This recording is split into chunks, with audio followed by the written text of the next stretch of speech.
Welcome on a Wednesday night ahead of a big basketball game at home, the final game of a 3-game homestand for the Philadelphia 76ers. A chance to pick up another win before hitting the road on Friday, taking on the Detroit Pistons. Something maybe for you to be thankful for on the Thanksgiving Eve for the basketball team hosting the Red Hot. We'll get to them later. Houston Rockets. Welcome to the PHLY Sixers Pregame Show, presented by the great folks from Coors Light.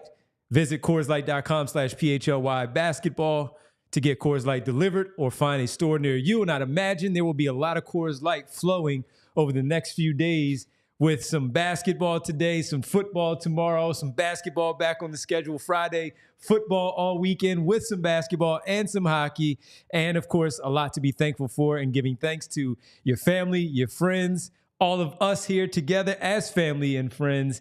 And maybe a Sixers win, maybe, on the second night of a back-to-back for the Houston Rockets, maybe. Rich Hoffman, Devon Givens, Brianna with you, all of you in the chat hanging out with us. And we also want to say thank you to all the great people at the Reading Terminal for hosting all of our shows today, hosting the network today. And it really is cool to do that and to see all the great people who just simply show up and just say hello, say hi at the Reading Terminal. It was buzzing in there today. I got there a little late, but it was popping in there once again. So we thank the great people from Reading Terminal for hosting all of us at PHLY Sports this morning and this afternoon. But Rich, it is every game is a big game for the Sixers as they try to get off this schneid that they are on, man, and try to pick up a victory. That it's tough tonight. We'll talk about the Rockets, but the big story that everyone has been talking about in basketball, Sixers basketball world, is the story that dropped from Ramona Shelburne of ESPN.com. And in it, she focuses on a lot of things. But before I give my thoughts on anything from the story, I want to start with you. We'll get to our Bet365 picks a little bit later. We'll talk about the Rockets as well. We'll give you the starting lineup. But for you, what stood out to you in this piece from Ramona Shelburne about the stinking Sixers? Yeah. Let's call them what they are now. It felt like this was a situation, and I don't have any insider knowledge on this, but it felt like ESPN went to Ramona, who is very good at her job and very talented. And I've seen her kind of do it up close, in the way she kind of gets a lot of the big power players in the NBA to talk to her. It kind of felt like, to me, ESPN said, hey, will you look at how poor the Sixers record is? You need to write something about them. And we did get a couple of nuggets in there that I think are worth sharing to everybody and discussing before the game, before we get to Sixers Rockets. And we will talk plenty about the game tonight. So I think this quote kind of stood out on top of everything, because it's kind of how I'm feeling. And it's something I've said, that a team source said, except for Jared McCain, everything that could go wrong has gone wrong. And I would say, team source, you are correct on that so far. That is definitely true. And we're in a point, Devon, it's like you said, tonight is a big game because there is going to be a point. They're not there yet, but at some point this season, they're going to have to make a decision. Which lane are we going to take here? Are we going to continue to try and get that play-in berth? And the way you do that is by picking up some wins, right? And they're playing a good Rockets team tonight, a team that definitely has more talent, depth, athleticism than them. But if they can steal that game, you buy yourself a little bit more time for Joel and PG to get back. And that's what this story sort of hinted at. They got through a few of the things. I guess the most interesting nugget, and I'm going to read this directly, is, quote, the team and Joel Embiid had sought half a dozen medical opinions before signing him to a 3-year, $192.7 million extension this September, sources said. And all of those consulted believed his knee could be adequately managed by a combination of strategic rest and procedures to promote healing, which Embiid has been regularly undergoing since last season. Both the team and Embiid hoped his troublesome knee would be healthy enough to start the season, sources said, yet week after week, the Sixers would issue updates that he was still out, but they were hopeful that he would be ready soon. And here's the last part. At first, it seemed as though he simply needed more time to work his way back into shape after taking time off following the Summer Olympics, but as the preseason wore on, it was clear to anyone who saw him that Embiid's knee wasn't right. And I think my big takeaway from that, Devon, And the subtext here is that Ramona is certainly very plugged in with a lot of people with the Sixers. She is super plugged in with Joel Embiid. 100%. She is among national reporters, I think she has the most direct line to Joel Embiid.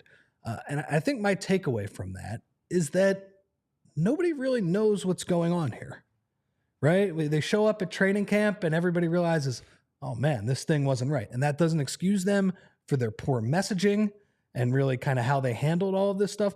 But it's clear that they don't have a hold on it. Now, we're going to, I would say, let's put a pin in the extension, because that's going to be one of the biggest topics moving forward. It's done. It's done. It's done. There's nothing you can do about it. Yeah. So it's one of those things that I'm going to put a pin on it. I'm not going to comment on that now. Obviously, we know kind of how it looks right now and how Joel has not been able to string together a few games here. But it's certainly something we might talk about in the future if this continues to trend poorly. But yeah, I think my major takeaway there is that they just don't really have a good feel on how his knee is going to react. And that's scary. As a Sixers fan, as somebody who has to watch these guys every night, you want to see the big fella back on the court. That seemed to be one of my big takeaways. Yeah, and that was the one that stood out to me.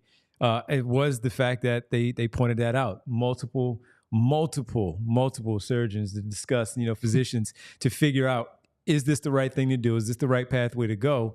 And then to most of them saying yes. So if they're saying yes, what does that lead you to believe? Now, look, as we bring this up on the show many, many times, with Kyle, you, Derek, myself, where we talk about the Chris Paul factor or other players who have had the meniscus situation, and with it, that those guys are, specifically in the Chris Paul, when Kyle brings this up, he's 6 foot and he's not 7'1", 7'2", carrying 280, 290 pounds and trying to run up and down the floor, getting physical on the low block with all these guys, needing that explosion to be effective with this game. So as many people as we talk about and say, hey, get on the low block.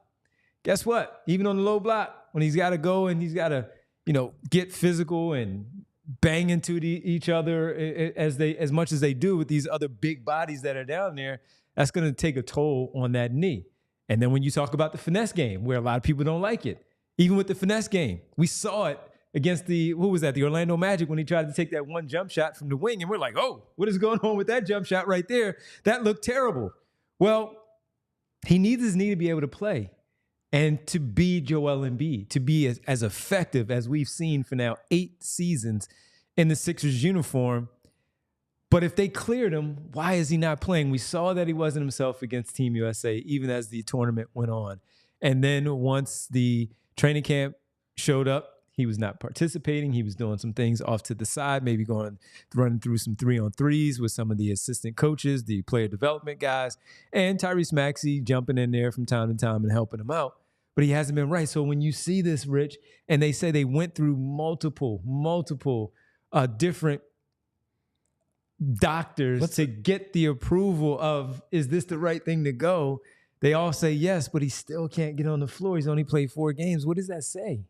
And I guess the guy is hurt, but then you don't want to believe that. Would this be as big if they are sitting 16 games in and they're 8-8, while we wait and want to see Joel Embiid consecutively for these games? Not the back-to-backs, because we were already given a heads up of that, but on these big nights of nationally televised games, these games against big-time opponents that may not be on nationally televised games and are not part of a back-to-back, would we be making as big a deal if he's playing those games, but they're 8-8? They're more competitive. They're in it. And oh, by the way, they're probably the 8th seed in the Eastern Conference and not carrying the second worst record in the NBA. My guess is probably not, because that's the way sports works. Not as much. Yeah, that's the way sports works. We probably should be, right? Yes. Because in that situation, the bigger stressful picture with Joel would still be the same. But for this season, you would be in a better spot just because the other guys have performed well. So that's just something that was there. I'm also picturing with all the surgeons, did they go to the one meme of the surgeon where the guy has his hand on his chin? It's clearly not a doctor, that one. I saw one pop up on Twitter of that guy, the fake doctor. Yeah. I love that fake doctor. Right. Okay, 2 other things from the story, and then we will get to the game tonight. it says that team sources project the Sixers will need at least 33 wins to be in the play-in tournament. I looked over the past 3 or 4 years, Devon. 33 is the basement. The Spurs 1 year, I think this is the last 4 years. Spurs 1 year in the West. That's not going to happen in the West this year. And I believe it was the Charlotte Hornets. They both got in. Now, they were the number 10 seed with 33 wins. And that's one of the things that it's sticking in my craw here, where it's like, just make the play-in tournament. No, like, you don't want to be on the road for 2 do-or-die games in the play-in tournament, right? Like, last year, it was a bummer that the Sixers had to play in that play-in tournament. That was an awesome game against Miami, but it was just winning in. And if they would have lost, they would have gotten another game. Yeah. So, and you're still biting your fingernails, even with the 7th seed of, you get that second game, but you want to avoid Boston. It's still stressful. Yeah, it is. And so that number 10 seed, the best you can do is Boston, and you got to win 2 road games to get there. So that's nice. 33 wins. You're probably going to have to do better than that to actually try and make a run at some point this year. And then the last one, this was absolutely shocking. Talking about Ben Simmons, Ramona wrote, he'd even reached out to Embiid and others last summer, league sources said, hoping to mend fences. Simmons, who is in the final year of his contract in Brooklyn, has shown he can still impact a game with his passing, length, and defense. That was nice of Ramona to write that. I'm kind of surprised that he reached out to that one. I was surprised by that. I'm trying to mend fences, and we even talked about it recently when we discussed going into the Brooklyn game about how Ben Simmons would go on Twitter after the Sixers would lose in the playoffs, put his feet up on his coffee table with a beautiful view. I didn't like that one either. And all that stuff. And I couldn't stand it. And it's like, yo, man, read the room. Stop putting out these videos in the summer and just go ahead and do your work. Don't do that. But of course, we didn't know that was something that happened after the fact. I don't want to see Ben Simmons back in Philadelphia because he can't play anymore, at least not until he get things corrected. But hey, on the personal level for both of those players, good for them. Yeah. Good for them. Listen to darkness. Bring Ben home. Bring Ben home. It would be. Well, look, he might funny. be bought out. He might be traded. Who knows? And maybe that is something that they could use as rebounding. I don't know. But I'm with you. That was an interesting little subplot to come out of it. I'm with you. Good for them. Okay, let's get to tonight's game. Yes. Let's talk about the double bigs, man. Double bigs. Caleb Martin is out. So for anyone who didn't hear it, you're just jumping into the pregame show. Caleb Martin now joins Kyle Lowry, Joel Embiid, and Paul George, all out tonight. So Caleb Martin, with the back issue that he's been dealing with, he is out tonight. Look, kudos to that guy, man. To play 2 games with that back injury, get through the one against Brooklyn to get the win, play against the Clippers on Monday. He always competes. And even with that, not only the shoulder and the back, he competes. All right, he got the night off. It's tough because you're playing the Houston Rockets, but the guy clearly is not healthy. He has the night off. So here's your starting lineup, and the reason why we say the double bigs as they, go out there. We wanted to see it with Joel Embiid and Gershon Yabusele. You get Andre Drummond in the front court with Yabusele and Kelly Oubre. Your starting backcourt, of course, is Tyrese Maxey and Jared McCain. Kelly's alone on an island, not a lot of wings with that group. Man. Yes, he is. So we'll see how that all plays out. But the double bigs tonight against the Houston Rockets, if you haven't paid attention to the Houston Rockets, they have won 8 of their last 10. They have been phenomenal. Their lineup is Alperen Sengun in the front court at the center position. He had a triple-double last night in an overtime matchup against Rudy Gobert and the Minnesota Timberwolves. They have a tremendous starting lineup with Jalen Green and Fred VanVleet in the backcourt. You get a mixture of different players from Jabari Smith to Amen Thompson and Tari Eason coming off the bench. Thompson and Eason off the bench. That's just hell. That's a nightmare. That's more athleticism and defensive intensity. And I can't stand Dylan Brooks, but the one thing I will always give him is he is a competitor on defense and he is a very good defender. So he's also a starter that does his job there in the front court for the Houston Rockets. So, Rich, an interesting way to go with this double big lineup. We get the Drummond piece because of Sengun and his ability to rebound and do those things. So you want to keep him off the glass. Maybe that's the thinking there with the Yabusele. But what do you make of the double big lineup against this Houston Rocket team that is very good, very athletic, and right now the front court kind of lacks some athleticism there to keep up? I understand it. I think it's a matter of you're running out of healthy bodies, man. You know, you mentioned Caleb Martin. How about the Sixers? They've had their top 3 players, although I should probably change that now. Yeah, I guess still their top 3 players. Jared McCain's got to prove it a little bit more. Their top 3 players have been hurt for a lot of this year. Let's move Jared McCain to the side. The guy who we thought was going to be their 4th best player. Oh yeah, by the way, he's been running up and down the court like he's moving furniture up and down stairs, like the stairs we had to climb up tonight, Devon. I mean, honestly, good for him playing in those games. And it's just like classic Sixers where they have to deal with other stuff. So I understand what Nick Nurse is doing tonight, right? You're running out of bodies to play. So you might as well go with the double bigs. It's a very weird lineup in that you have the 2 little guards. It is, man. You have the double bigs. I don't mind Yabu at the 4. I think in an ideal world, he'd be playing at the 4 next to Embiid this year. It's fine to have him in at that spot. I think, especially too against an athletic team, you know, like you said, their front court, they're 2 front court guys. Who's that? Jabari and Sengun to start. That's not the most athletic group, but man, the rest of that lineup, they're just a bunch of super athletes. And while Maxey and McCain and even Oubre can get up and down the floor, and we've given Yabusele credit for his ability to be so light on his feet for a guy with a big body like that. But now you're asking him for, look, Jabari Smith, say what you want about him not being as quick, as athletic, but he is more athletic than him. Sure. And he can get up and down the floor in those strides, man, because he's a 6'10" body, can get up the floor pretty quick, those long strides to get up there. And and by the way, they're winning. So they're all playing freely. They're loose. They feel good every night that they take the floor.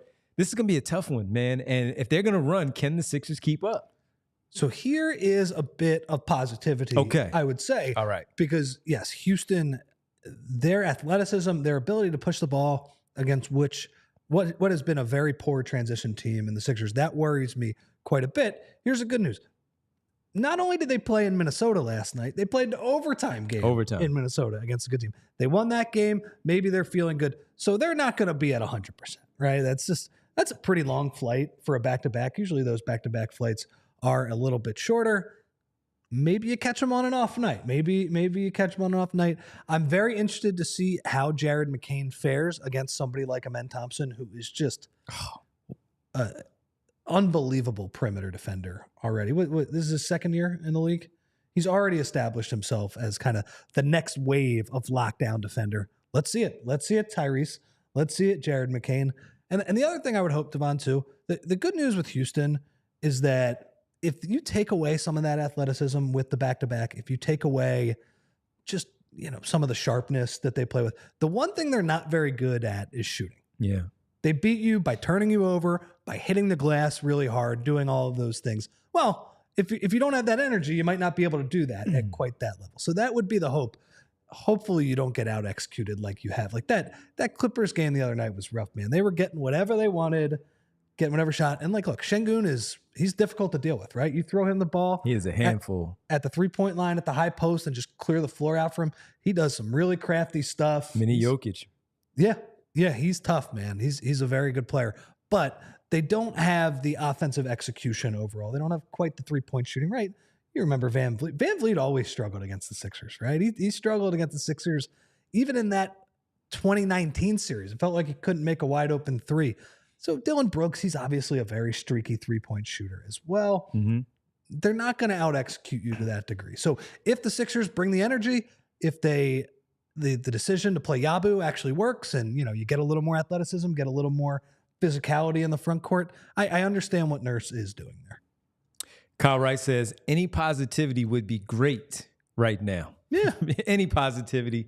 So look, and when we come on these pregame shows, we're not coming on here to tell you, we know that they could win. The chances are that they're going to lose, but they could win. And crazier things have happened. Rich just pointed out, 2nd night of a back-to-back for the Houston Rockets. They've been on a roll. And while they lost the game before this Minnesota game last night, they've been rolling. And look, they can be beaten. It can happen if they have a tough shooting night. The Sixers, all they need to do, Rich, is stay in the game. It can't be over by the time the second quarter starts. It just cannot be. Otherwise, they have no shot because the third quarter is always a problem quarter for the Sixers. And quite frankly, right now, they're not talented enough to come back in a game like this against the Houston Rockets unless they take their foot off the gas. But they are very well coached with Ime Udoka. He stays on them. So the effort is always there, even on a night like tonight, for the Rockets against the 76ers. So anything that you look at as a positive in a game like this, you have to go for it. You have to go for it. So can you get something from the young backcourt that is quicker than Fred VanVleet, even though he's very known as a decent defender? One of the reasons why a lot of Sixer fans did not want to sign Fred VanVleet is because he's lost a step defensively. He's no longer that same type of defender that he was during the championship run. He struggles scoring around the rim. And he does, yes. He is not compared to you and I, but he is one of the shorter players in the NBA. That lack of size without like the burst that he has, you're right. When he played in Toronto, all those things, you can tell he has to really get his steps right around the rim. Like all these years, he's really struggled to score around Joel Embiid. So let's just hope we see a little more of that tonight. Against Andre Drummond tonight, not Joel Embiid, because of the absence of, once again, Joel Embiid in the lineup. All right, let's talk about the hot Rockets, because they are that good. They are third right now in the Western Conference, well, fourth, but they're tied for fourth. They're one game back of the number one seed. They have been a very, very good basketball team, led by Sengun, Jalen Green. Jabari Smith in year number 3 for him has taken a big-time jump for his overall development. Then you get the Amen Thompson piece of it. Tari Eason, who was a big trade candidate this summer for Kyle Neubeck, specifically, I'll point Kyle out for wanting to target Tari Eason in the event that he's available by the trade deadline. That's not happening anymore because of how good he has been. But then Dylan Brooks and everyone else from on down the line of what this team is, they just run out. They run out of rotation, and it's really good, man. And the way that Ime Udoka has his team in a really good spot, this was a team that we had all together. Derek, Kyle, myself, Rich, we all had them. Even Bree was like, yeah, the Houston Rockets are going to be good. That was our sleeper team in the Western Conference. And man, have they lived up to it. And to get a little bit of a preview of the game tonight with the Houston Rockets and the Philadelphia 76ers, let's head to the arena and check in with the guys. Checking in from the arena, Kyle Neubeck. And Kyle, we talked about it as being our surprise team coming in. They're on the second night of a back-to-back. They got an overtime win against Minnesota.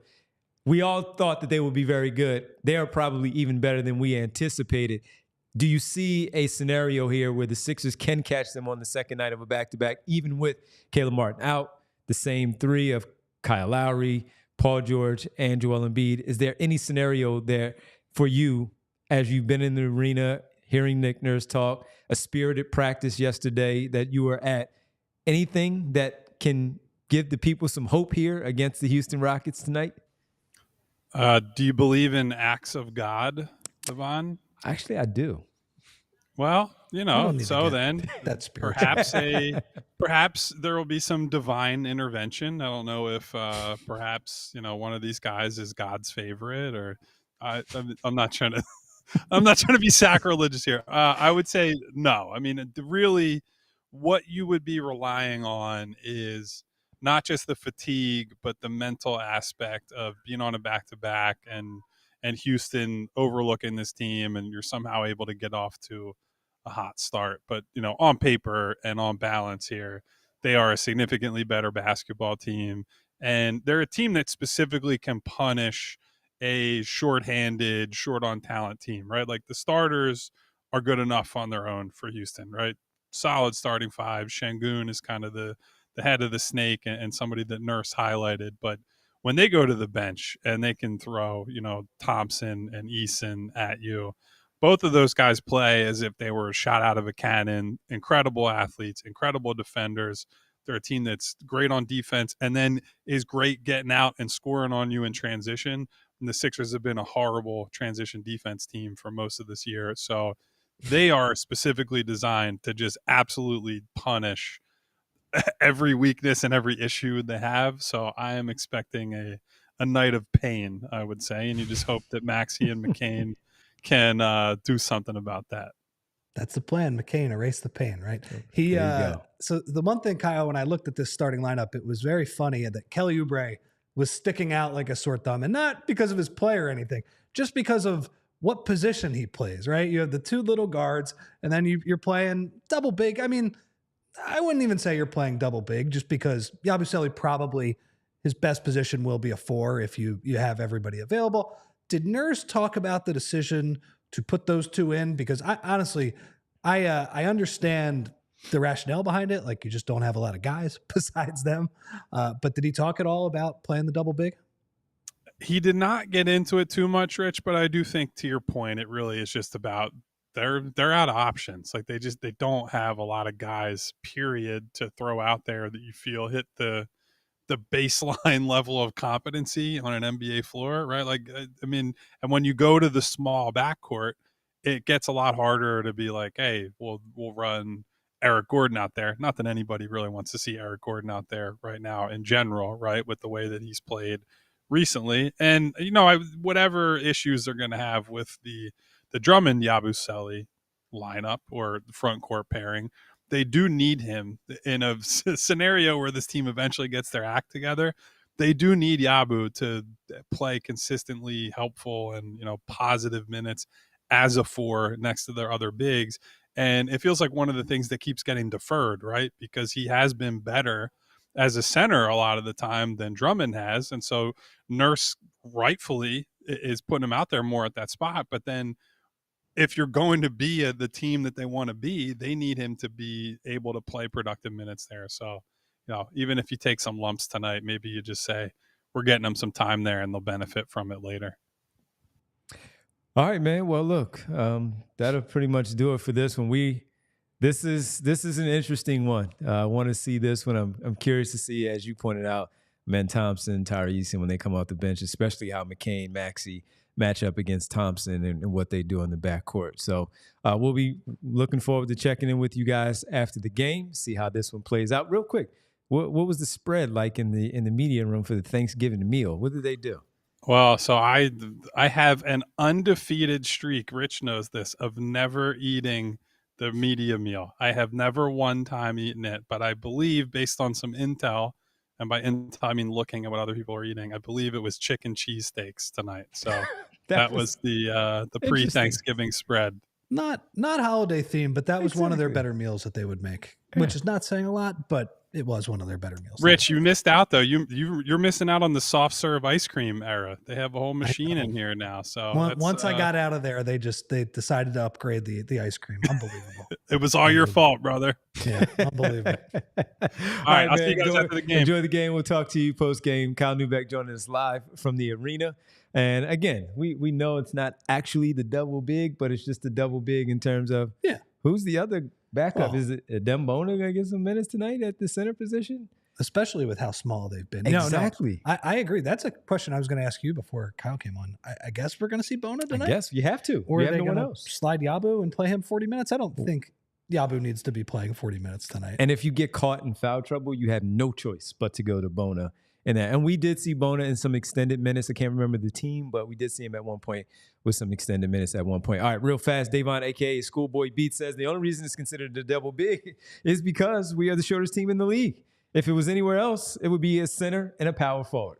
I made that point right before Davon. Yes, but Davon had that super chat in before I said that, so we will give Davon credit for 100%. That. Time to get to our pregame picks. Our pick segment brought to you by Bet365. Use code PHLY365 when you sign up, whatever the moment. It's never ordinary at Bet365. All right, let's see what me and Rich have cooked up tonight. Tyrese Maxey for me, over 28.5 points and assists combined this evening. I can see it. He's either going to go off scoring and mix in a few assists or just simply scoring, period, and that's how he's going to get it done. I can see that tonight after a lower score game against the LA Clippers. Spirited practice, I would think, on Tuesday.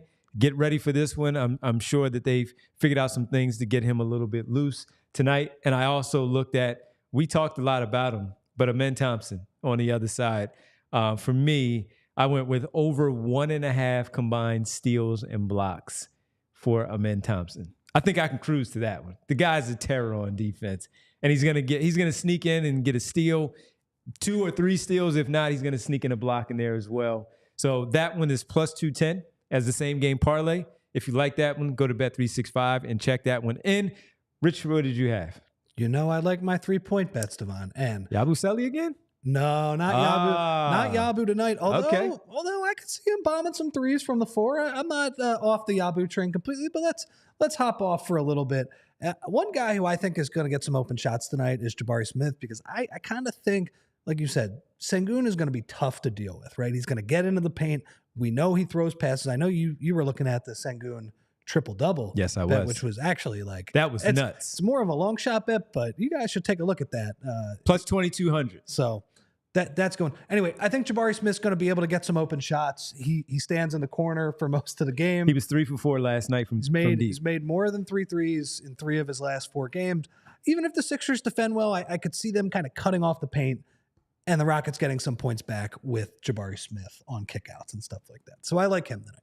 All right. So if you like those, go to Bet365. Once again, the pregame pick segment brought to you by Bet365. Use code PHLY365 when you sign up. Whatever the moment, it's never ordinary. At Bet365, you must be 21 plus and physically located in Pennsylvania. If you or someone you know has a gambling problem and wants help, call or text 1-800-GAMBLER.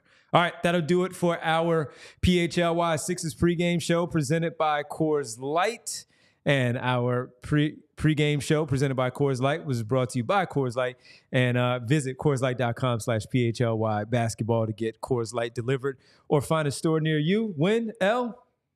I think it's probably an L, but I say it's an L. But let's see a better effort. And frankly, I've been so bad at picking these. L's have turned into dubs. So. Absolutely. Well, we hope we created a W for them and not an L. I'll take credit with for that. all of you there, all of you hanging out with Bree, Rich, myself. We appreciate Kyle for joining us. We thank you for hanging out. We will also, as you prepare your dinner, you start cooking and getting things prepared for your Thanksgiving meal. You have something on in the background. You might as well turn us on for the post-game show. So join us after the game. Rich, Bree, and we will be here. We hope to catch up with you talking about a Sixers win. So for all of you, thank you. Presented by Coors Light. We'll talk to you post-game right here on the PHLY Sixers podcast. Enjoy the game, everybody. We all silly like the mayor.